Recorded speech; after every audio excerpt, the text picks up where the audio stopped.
Wait and see. Bahrain has seen more anti-government protests today. An AlJazeera correspondent is there and joins us now live on the line, who can tell us more about what's been happening today.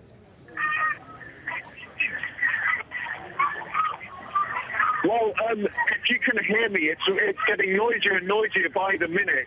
I'm in central Manama, not too far away, perhaps a normal 10-minute walk from Pearl Roundabout, which is where hundreds of anti-government protesters have been camped out for the last couple of weeks.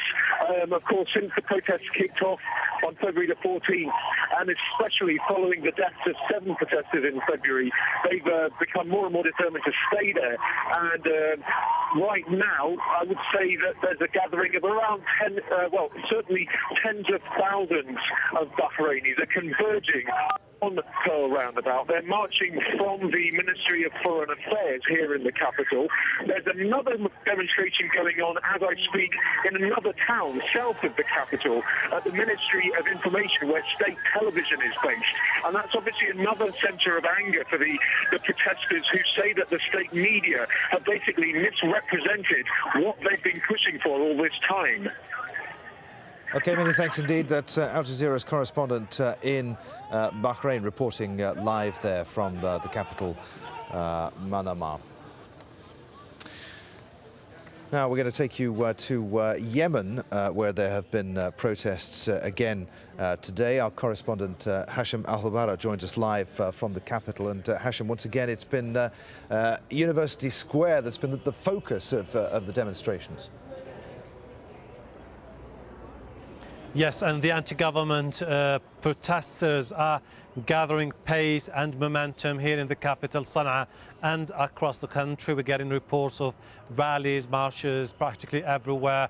Aden, Taiz, Imran, Hodeidah, and here in the capital, where thousands of students and activists gathered off the campus of the university, joined by opposition members, all chanting slogans echoed across the country, asking President Ali Abdullah Saleh to go. At the same time, there was a parallel demonstration of government loyalists at the Tahrir Square. This is initially the spot where the anti-government movement wanted to be based, only to be kicked out by the government loyalists, who are describing the protesters as anarchists being used by the Westerners to destabilize a Muslim country. And Hashim, there were reports earlier of violence in the north of the country with 2 people killed. Yes, Sufyan is a city in the province of Imran. It's a hotbed of dissent. It's a stronghold of the Houthi rebellion. About a week ago, an influential tribal leader from Hashi tribe rallied thousands of protesters when he denounced the party and the president, announcing at the same time that he's joining the government. It's also the area where the Houthis have recently decided to join the anti-government momentum. We've seen it over the past few years, clashes almost on a regular basis between government forces and Houthi rebels. Today we were told by the Houthis that some of their own people were marching, chanting slogans, asking Ali Abdullah Saleh to go, when some rockets were fired from an army base. However, we got another statement from security forces here in Sana'a saying that what happened was that the security forces in a checkpoint prevented armed tribesmen to get into the city, because a law was put into place about 10 years ago preventing armed people into getting into the cities. If they have arms, either they keep their arms outside or they stay outside. They refused that order, and then there were clashes between them and security forces. 3 tribesmen were injured and 4 soldiers were also injured, but this is the account of the authorities, which is dismissed by the Houthis. Hashim, many thanks indeed. Hashim Al reporting live there from the Yemeni capital. Stay with us on Al Jazeera. We'll continue to update you on the demonstrations and uprisings throughout the Arab world. We'll also take a look at what else is happening in the world today. It's full steam ahead for Chinese defense spending. We'll find out who feels threatened by a better equipped People's Liberation Army. 3, 2, 1. And we'll see how that was as good as it got for NASA's latest rocket launch. How changes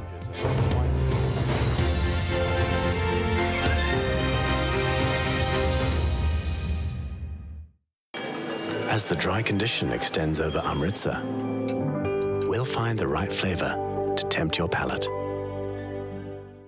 Welcome back. First, starting with Italy, they have seen quite a bit of rain shower activity over the last couple of days. Flooding has been a big problem there. That's all due to this area of low pressure that has been in the region. Well, over the next couple of days, we do expect to see this area of low pressure finally start to weaken a little bit, but still more flooding is going to be a problem on Saturday. By Sunday, it is going to start to de-intensify and weaken as we go into the beginning of the week there. Another area of low pressure we need to watch very carefully is what is happening out here into the Atlantic. This is going to be making its way towards the Iberian Peninsula as we head towards the end of the weekend. But Madrid on Saturday, not too bad, as well as London and Paris. They are looking at partly cloudy conditions at 10 degrees for their forecast. Towards the northern coast of Africa, that area of low pressure that we were talking about, well, the clouds are finally going to start to really not to affect them anymore. We're going to be seeing clearer conditions as that system begins to push up to the northeast. But we are going to be seeing warmer temperatures for Cairo. Their high temperatures are going to be increasing from about the low 20s that we saw earlier this week to about 28 degrees for them. We are going to be seeing Tripoli at 17 degrees. Still a little bit of windy conditions along that northern coast. We'll be watching that very carefully. Down towards the south, we're looking at some very wet conditions across Namibia as well as Angola. Localized flooding there, but we are going to be seeing some nice conditions down to the south with Johannesburg at 27. Qatar Airways, world's 5-star airline. All sides, all views, all ways. Al Jazeera. Malaysia has created the world's tallest self-installing wellhead platform and designed the largest and most advanced racecourses. Discover Malaysia's service excellence at the Malaysia Services Exhibition Abu Dhabi. Register with Martrade. From local traders to international finance, it's commerce that makes the world go round. For global companies and developing markets, communication is the currency, and information is the most valuable commodity. Counting the cost at this time on Al Jazeera.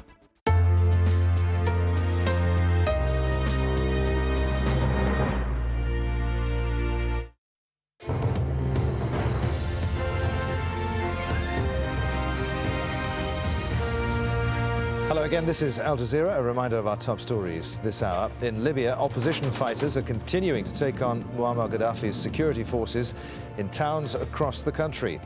Fresh fightings erupted in the western towns of AlJazeera and Misrata. And we're getting reports of anti-government demonstrations in the capital, Tripoli, which is, of course, a Gaddafi stronghold.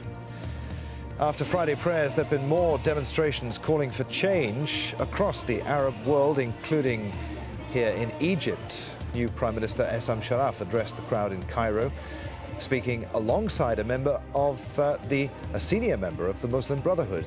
Sharaf vowed to work hard to realize protesters' demands, and if he can't, he says he'll step down.